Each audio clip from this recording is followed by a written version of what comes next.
Sir जो patient आते हैं आपके पास उनको अक्सर उनको बहुत सिम्टम्स होते हैं जो हम देख के खुद भी घबरा जाते हैं।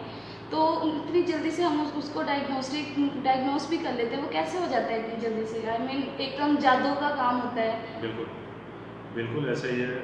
सबसे पहले हमें ये सीखना है कि जो हम किताबों में पढ़ते हैं कि डायग्नोस्टिक टेस्ट यूज़ करने हैं, जी, तो जी। यहाँ पे हॉस्पिटल सेटिंग में इतना टाइम नहीं होता, ना ही क्लाइंट को, पेशेंट को इतनी अवेयरनेस होती है कि जी। मेरे साथ क्या करना चाह रहे हैं। तो सबसे पहले हमने अपने क्लाइंट को बगौर मुशाहदा करना है, उसे ऑब्ज़र्व करना है कि जब वो आपके क्लिनिक में, आपके ऑफ़िस में एंटर होता है, तो उसके जेस्चर्स, उसके फेशियल एक्सप्रेशंस, उसकी वॉइस टोन, हमने हर चीज़ अपीयरेंस तक हमने चेक करनी है। नॉन वर्बल क्यूज़ को इतनी अहमियत है, कल हमने इसके बारे में बात की थी जी, जी। कि 82% नॉन वर्बल नॉन कम्युनिकेशन को वर्बल। हम अहमियत देंगे। इसके अलावा हम टेस्ट बैटरीज यूज़ करते हैं। मसलन हमने अपने क्लाइंट से क्लिनिकल इंटरव्यू शुरू किया, जी, उससे कुछ चीज़ें पूछना शुरू की, इसके ऊपर हमने पहले लेक्चर रिकॉर्ड किए हुए हैं। क्लिनिकल इंटरव्यू के साथ साथ हम उसके नॉन वर्बल क्यूज़ भी चेक करेंगे और बहुत सी चीज़ें हम ऑब्ज़र्व करेंगे, जिससे हम एक चेन बनाएंगे क्वेश्चंस की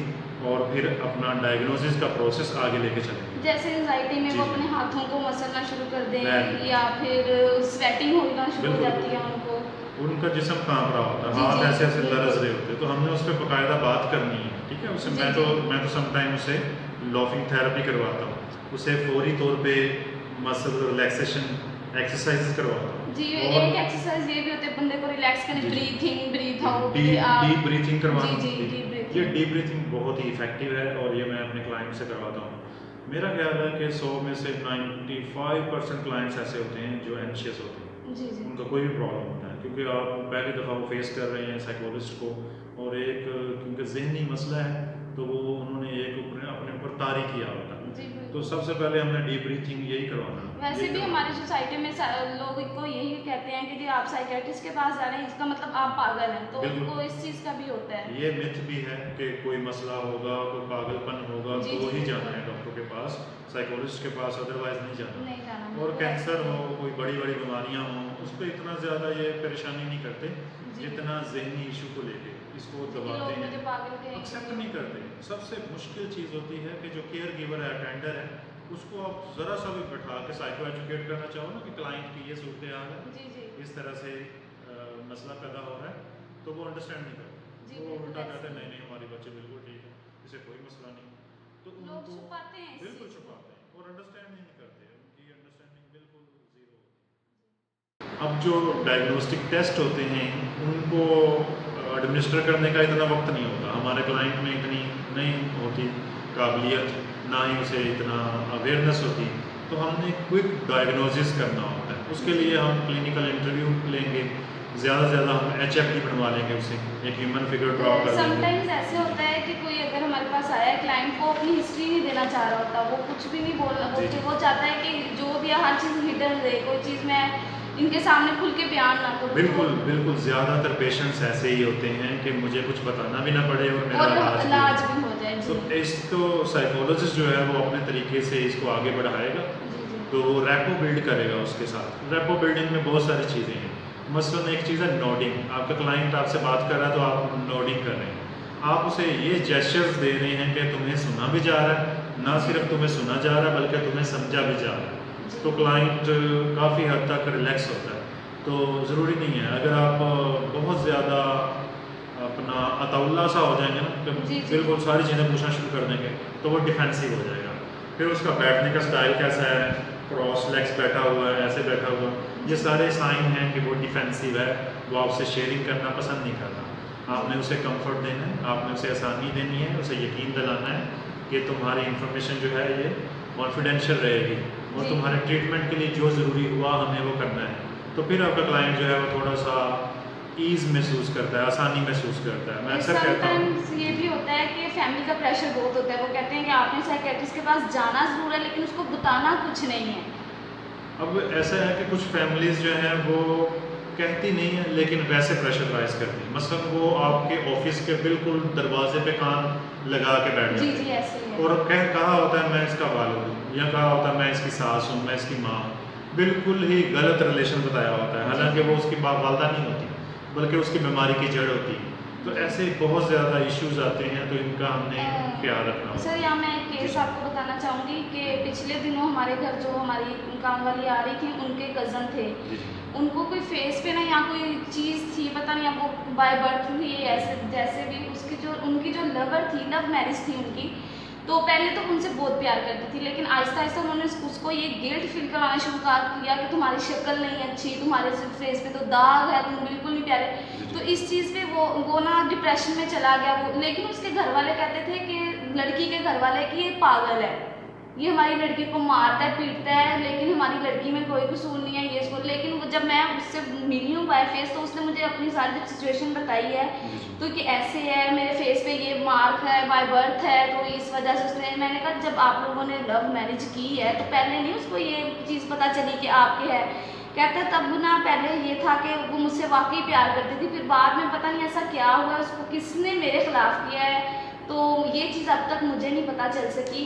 तो मैं ये चीज़ मैंने उसमें ये नोट किया कि उसको साइकेट्रिस्ट के पास भी लेके गए हैं उसके घर वाले।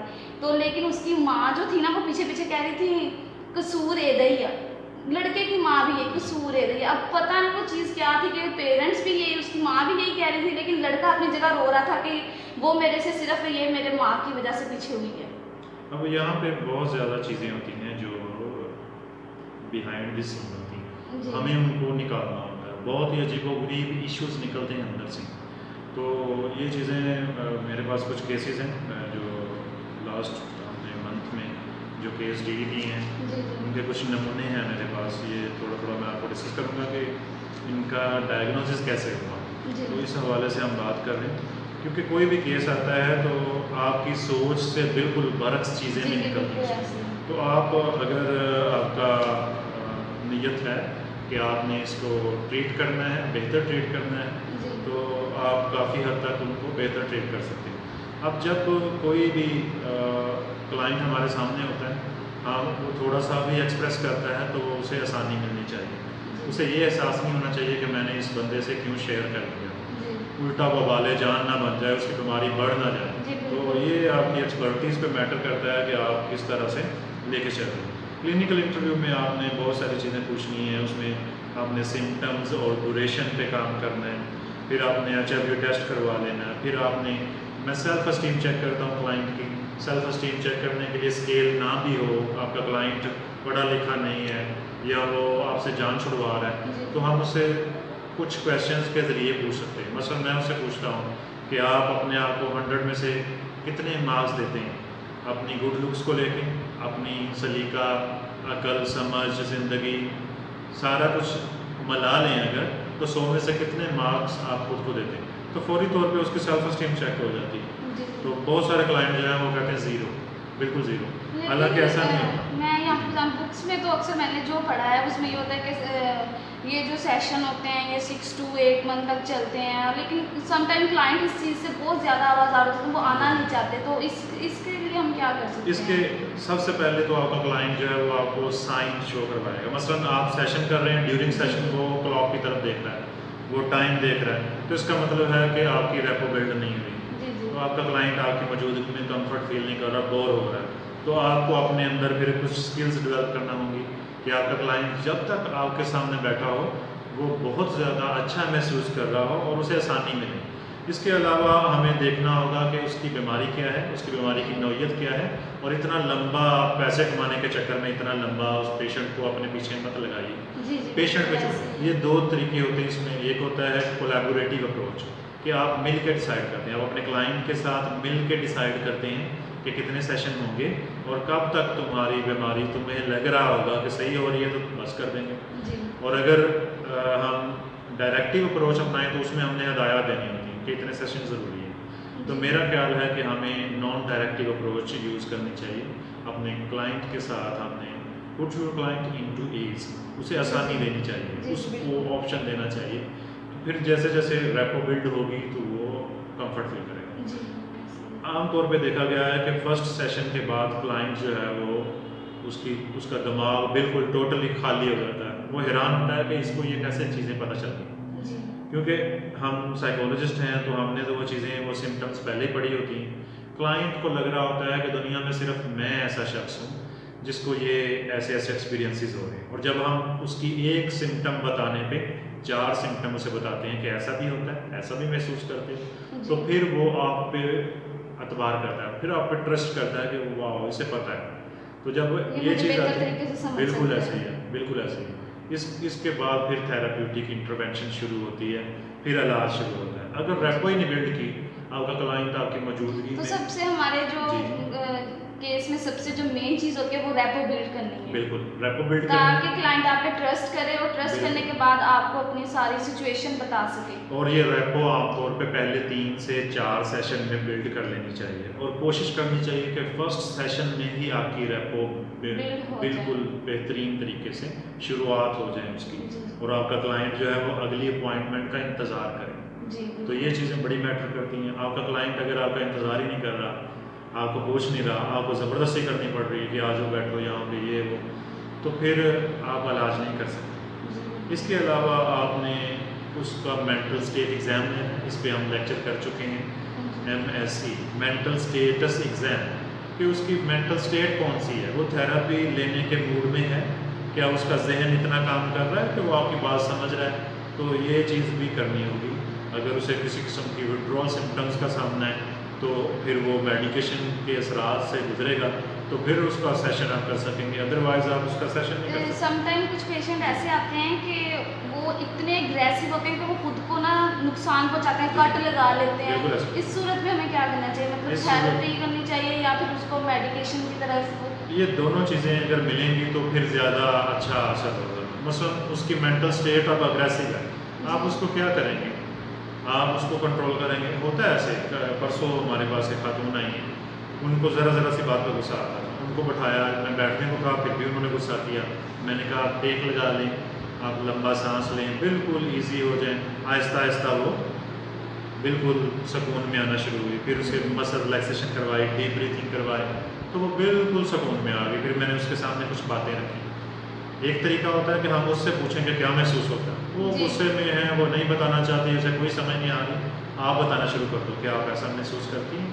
वो आहिस्ता आहिस्ता रेपो बिल्ड होती है, और आपका जी, क्लाइंट जो है वो आसानी में भी आता है। जैसे ही आपका क्लाइंट आसानी महसूस करता है, उसे सुकून होता है, तो आप उसको रोने पे मजबूर कर सकते हैं, हंसने पे मजबूर कर सकते हैं, शेयरिंग पे मजबूर कर सकते हैं। जी, और जब आप इस काबिल हो जाते हैं, तो फिर क्लाइंट आपके सामने बहुत आसानी महसूस करता है। इवन दैट उनको रुलाना भी बहुत ज़रूरी हो जाता है समटाइम, कि वो रो सकें। तो ये चीज़ें चलेंगी थ्रू। मैं यहाँ से पूछना चाहूँगी कि जो हमारे क्लाइंट हैं हमें उनसे ओपन एंडेड क्वेश्चन करने चाहिए या क्लोज एंडेड? आमतौर पे ओपन एंडेड क्वेश्चन ही करने चाहिए, लेकिन सिचुएशन टू सिचुएशन वेरी करता है। सम टाइम हमें क्लोज एंडेड क्वेश्चन भी करना पड़ता है। मसलन आपका क्लाइंट जो है वो कोऑपरेट नहीं कर रहा, जी, वो जी, आप कुछ पूछते हैं, वो कुछ और ही बोलता है, आप ओपन एंडेड क्वेश्चन पूछते हैं और वो उसका जवाब देता नहीं है, उसके इर्द गिर्द घुमाई जा रहा जी, है, जी, बात को भी तो फिर और आप जी, क्लोज एंडेड क्वेश्चन भी करते हैं। मसलन कुछ दिन पहले एक बच्ची थी, आई, और उसकी सारी सिम्टम्स जो हैं वो स्मॉटोफॉर्म डिसऑर्डर की थी। तो साफ पता चल रहा था कि कोई इशू है जिसकी पर्दादारी है। तो अब वो इशू डिस्कस नहीं कर रही थी, तो मैंने उससे डायरेक्टली पूछा कि उसकी उम्र कितनी है, तो उसके मुंह से निकला 20 साल। फिर उसने कहा कि किसकी उम्र, मैंने कहा आपने किसकी बताई, तो फिर वो ज़ाहिर है उसे जी, वो कवर अप करना शुरू हुई। तो मैंने उसे कहा कि कोई इशू नहीं है, इंसान दुनिया में रहता है, इंसान के अंदर इमोशंस हैं, जी, बिल्कुल, क्या आपको किसी ने रोका है। तो फिर उसने अपनी दास्तान कही सारी। अब वो जब दास्तान कहा थी, बिल्कुल आसान होगी, बिल्कुल ईजी होगी, बिल्कुल रिलैक्स होगी। वो जो चीखें मार रही थी, वो जो इंडोर उसे ट्रीटमेंट चल रहा था, उसमें आसानी हुई, मेडिकेशन भी हुई और साइकोथेरेपी भी हुई, और वो बिल्कुल बेहतरीन कैफियत से कर गई, और फिर नेक्स्ट सेशन में भी आई, और उसके वालिदैन भी थैंकफुल थे कि ये बेहतरीन हो गई है, बेहतर हो गई है। लेकिन आपका क्लाइंट अंदर ही अंदर अपना मुतवक्को जो चीज़ वो चाहता है वो अंदर सोच रहा होता है, और वो आपसे चाहेगा कि आप कुछ करें कि मेरी वहाँ शादी हो जाए, या ऐसा हो जाए, वैसा हो जाए। जी, तो आप कोई आपने ऐसा फिर रास्ता बताएं जी, आपने फिर उसे गाइड करना है। जी, तो उसे ऐसा गाइड नहीं करना कि वो फ्लेक्सिबल ना रहे, उसे उसे ये फील होना चाहिए कि हम उसकी साइड ले रहे हैं, उसको आसानी दे रहे हैं, लेकिन उसको एक्सपोजर थेरेपी से गुजारना है। उसे खुद ही चीज़ें सामने आना शुरू हो जाएंगी कि मेरे लिए क्या बेहतर है। उसे हमने सब्र की तलकीन करनी है बड़े बेहतरीन अंदाज से, उससे पूछना है, उसकी ख्वाहिशात पूछनी है, उसका माज़ी सुनना है। यहाँ पे मैं बात करता जाऊँ कि साइकोलॉजिकल डिसऑर्डर्स आमतौर पे किन लोगों पे ज़्यादा हमलावर होते जी। हैं? आप बताएँ तो? मेरे ख्याल में जिनका बचपन बिल्कुल बहुत ऐसे ही। लड़ाई झगड़े वाले घर में गुजरा हो, फैमिली यानी यानी में मद पास्ट क्रिटिकल इवेंट्स, जी, पास्ट ट्रॉमेटिक इवेंट्स, जी, इसकी वजह से ज़हन जो है वो सेंसिटिव हो जाता है। ओवर सेंसिटिविटी जो है वो साइकोलॉजिकल डिसऑर्डर्स को अपनी तरफ खींचती है। जी, जितना कोई ओवर सेंसिटिव होगा, जितना किसी का ज़हन जो है वो मेंटली स्ट्रॉन्ग नहीं होगा, तो ज़ाहिर है वो छोटी-छोटी बात का असर लेगा और उसके असर में फिर उसे कोई ना कोई इलनेस हो जाएगी। मेरे कज़न हैं जी। वो जब छोटे थे तो मेरी चची जो थी उन्होंने उसका कंपैरिजन करना शुरू कर दिया उसके कज़न्स के साथ, मतलब उसके खाला के बेटों के साथ। वो इतना पढ़ता है, वो तब वो इतना पढ़ता है, वो इतना लायक है, उसके इतने मार्क्स हैं। अब वो चीज़ जैसे जैसे वो बड़ा हुआ है ना, उसमें ये चीज़ आ गई है। मैंने ये चीज़ नोट की है कि वो अब ना खुद को बहुत, जब वो उसके कज़न आते हैं खुद को एक साइड पे कर लेता है कि यार ये मेरे से ज़्यादा इनको आता है, ये सुपीरियर है, इनको बिल्कुल ज़्यादा ऐसे। बेहतर है। तो वो ना अपने आप को अलग रखने लग गया है। वो अब उसने बोलना कम कर दिया है। जब सब बैठे डिबेट आपस में जैसे हम कर रहे होते हैं, हम बात को बहुत अच्छे से एक्सप्लेन करें, वो बोलता नहीं है। वो लगता है कि उसको लगता है मैं बोलूँगा, मैं कुछ गलत बोल अब ये दूँगा। देखें कि सोसाइटी में हमारी जो मदर्स हैं, फादर्स हैं, जी। वो अपने बच्चे को खुद कॉम्प्लेक्स दे रहे हैं जी, जी, और वो बिल्कुल। बचपन में ही ये कॉम्प्लेक्स देते हैं। मेरे पास भी ऐसी बहुत सारी मिसालें हैं जिसमें जो वालिद साहब हैं या वालदा है वो बच्चे को महसूस करवा रहे हैं कि तुम अच्छे नहीं हो। फलां के बच्चे को देखा है, जी, जी, जब बिल्कुल आपका ऐसे बच्चा ही है। रिजल्ट लेके आता है तो उससे क्या पूछा जाता है? उससे उसका रिजल्ट नहीं पूछा जाता, उससे दूसरे बच्चों के जी, नाम लेके पूछा बिल्कुल। जाता है उसके नंबर उसके कितने हैं। नंबर कितने हैं? तो ऐसे ही है। अपने बच्चे को अप्रिशिएट किया जाए जितने में वो है। आप उसे अप्रिशिएट करेंगे, 7-8 साल की उम्र में उसका सेल्फ डेवलप हो रहा है, आप उसका सेल्फ डैमेज कर रहे हैं। जी। अगर आप उस पर बेजा तनकीद कर रहे हैं, उसे अप्रिशिएशन की ज़रूरत है, आप उसे अप्रिशिएट नहीं कर रहे, तो इस वजह से भी बहुत सारी सही बात है। साइकोलॉजिकल